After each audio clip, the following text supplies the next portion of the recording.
This is the point in the story where you or I would probably give up. But not this unhinged heroine. Sarah nuts the up and makes it her goal to outlast Roach Boy. Live in 3, 2, 1. Welcome back, my glam goddesses of gore. Let's start today's episode with a game, shall we? Put a finger down if you have ever walked into a man's apartment and thought, is this a living space or the first draft of a crime scene? Now look around the room. You're not alone. Today's case features a sexless Tarzan with a hostage kink and a thing for indoor foliage. I'll give you a minute to process that. Matthew Hoffman wasn't just a killer. He was a rot roach, thriving in filth, crawling in silence, waiting to molt his humanity. Kind of like that guy we all dated in our 20s. Remember him? The one who ghosts you for 3 weeks and then resurfaces with a new haircut and herpes? Hi, Chris. Welcome to It's Giving Murder, where love is dead and so is the ecosystem. I'm Vivian Hart, your forensic fairy godmother in red. Today, we're peeling back the bark on Ohio's most compostable psychopath. Buckle up, babes. This one's giving dirty lumberjack with a dismemberment kink.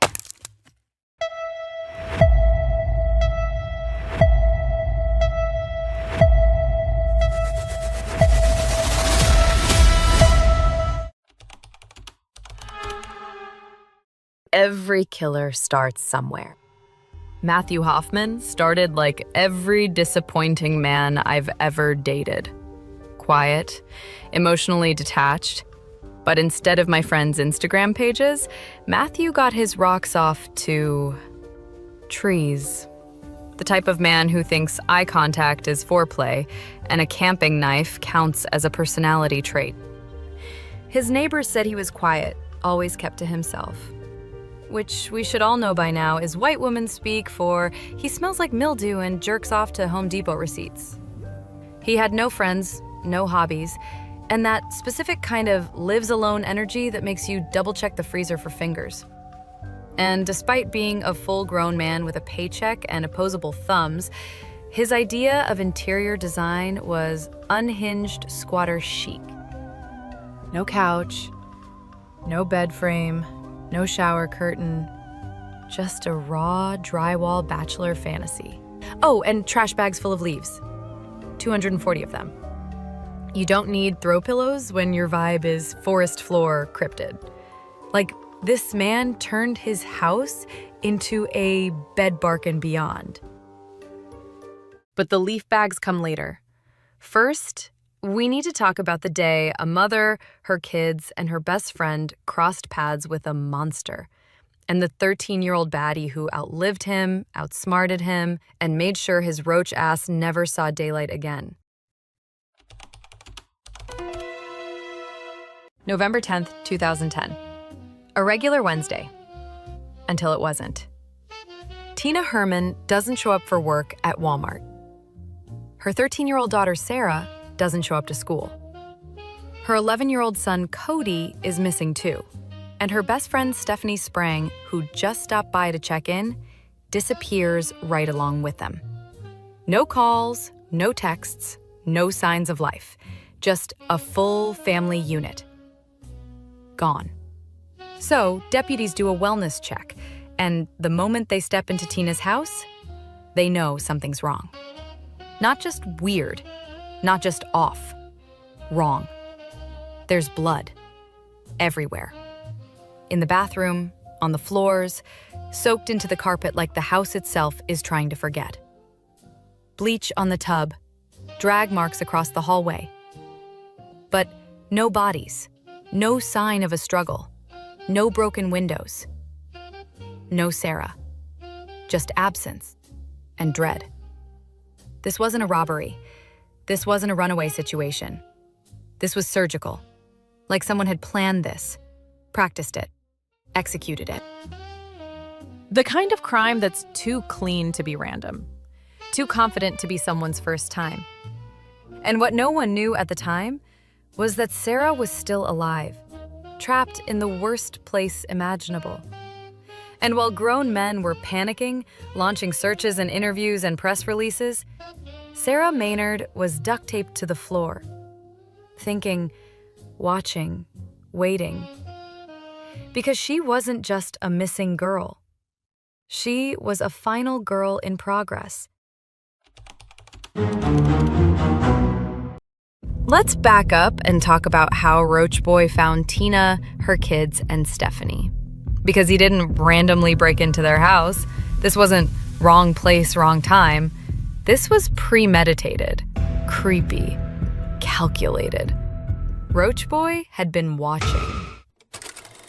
On November 9th, 2010, one day before the murders, Tina was at the grocery store with Sarah and Cody, running errands, living her life, #momshit. And that's where Roach Boy spotted her. Not on social media, not from a dating app, in person, in the wild, like the feral little predator he was. He followed her home. He parked his car down the street overnight to watch the house. Because apparently, nothing gets a rot roach harder than a single mom unloading groceries. And the next morning, he was ready. Tina drops the kids off at school, goes to work, comes home around noon. Stephanie Sprang comes by just after, probably for moral support, maybe a midday vent sesh. And Matthew Hoffman, this walking yeast infection, dragged his greasy, bug-eyed ass into that house with a hunting knife, a garbage bag, and the cold, twitchy entitlement of the parasite that he is. He wasn't just a killer. He was an emotional tapeworm in cargo pants. He slipped in through the garage door and hid inside the house. Let me repeat that. He waited inside. When Tina walked in with Sarah and Cody, he ambushed them. No warning, no screaming, just sudden, explosive violence. So now, Sarah's in his house. I'm sorry, let me start over. So now Sarah is in his trauma chapel. Yikes. Lying on a bed of leaves, fed Burger King, dressed in unfamiliar clothes, spoken to like a pet. He basically kidnapped this child and then gave her the world's worst spa package in a murder-chic toddler resort. That's where she stayed. For 4 days. 4 days.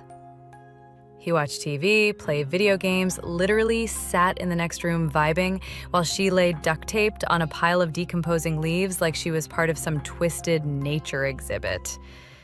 It's giving, say it with me, girls, SEC Sigma Chi House. Yes! And the smell? Fuck. Sarah Maynard was literally out here raw dogging it in girl hell. No phone. No nightlight, no fuzzy blanket, no skincare routine, no lip balm, no just-in-case water bottle, no socks that match, no sound machine, no toothbrush, no moisturizer, no clue if it was 8 p.m. or 3 a.m. Just vibes. Bitch, what? Hostage vibes.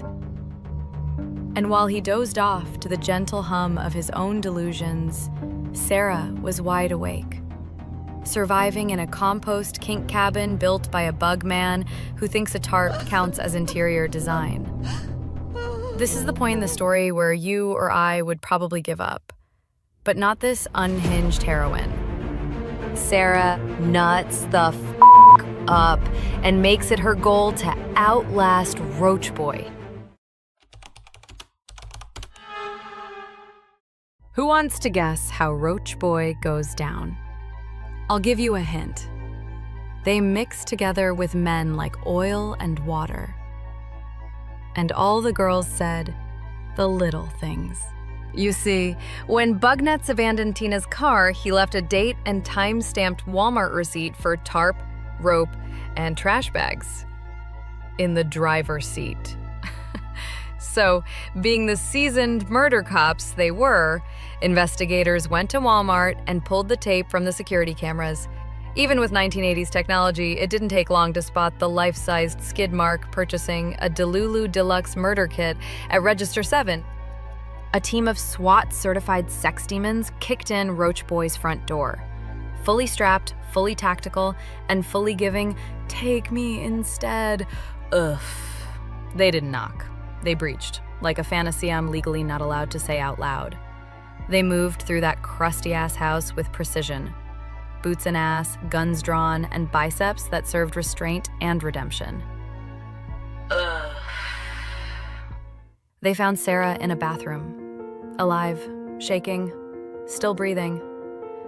4 days of hell ended by a squad of justice zaddies who knew how to use force and aftercare. They cuffed and stuffed Leaf Licker Hoffman into the back of a patrol car.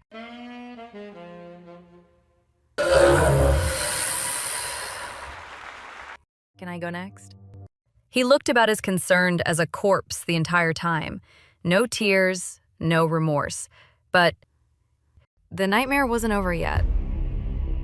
Wait a minute. Did I...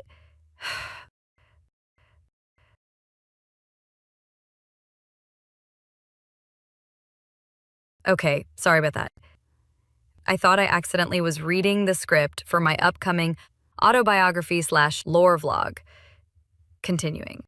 To avoid the death penalty, ick, Hoffman confessed to what he did, how he stalked Tina to her house and waited inside, ambushed Tina, Stephanie, and 11-year-old Cody and dismembered their bodies in the bathtub. How he stored their remains in garbage bags, loaded them into Tina's car, and drove to Kokosing Lake Wildlife Area. And this is where it goes full-on f***ed. He didn't bury them. Toss them in the lake? Nope. He climbed 60 feet up into a hollowed-out tree and stacked the butchered bodies inside. Nothing says mommy issues like arboreal corpse storage. His reasoning? Trees don't talk. Well, you foliage fornicating freakazoid, we brought the receipts. You know, the one you left in the car? It's giving great value horror villain. He grabbed his getaway style out of the bargain bin. So where are they now? Roach Boy was sentenced to life in prison without the possibility of parole. No plea deal, no appeals, no forest floor fantasy redemption arc. Just a 6x8 concrete box at Toledo Correctional Institution where he can think long and hard about how badly he fumbled until he dies. No more Burger King, no more leaves. Speaking of leaves, he never explained the leaf fetish. Typically, we do not kink shame here on IGM, but I think bug nuts warrants an exception. And Sarah? Sarah Maynard is alive. She survived. She testified.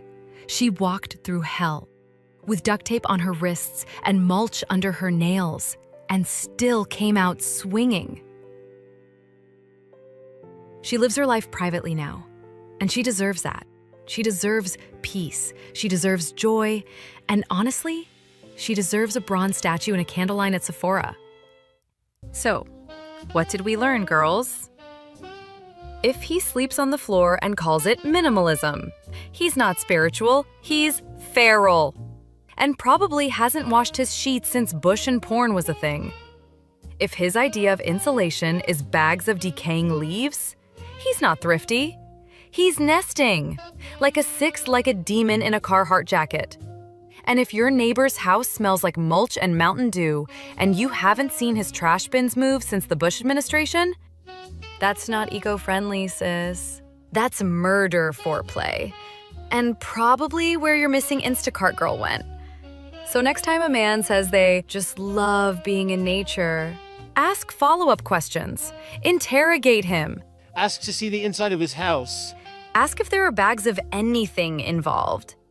It might just be compost, or it might be your last known location. I'm Vivian Hart, and this has been It's Giving Murder, where love is dead and the parasites wear blue jeans with tennis shoes. Until next time, my decomp divas, stay sexy, stay suspicious, and keep your bug spray cockroach rated. It's giving murder, because sometimes the real killer is your tree guy.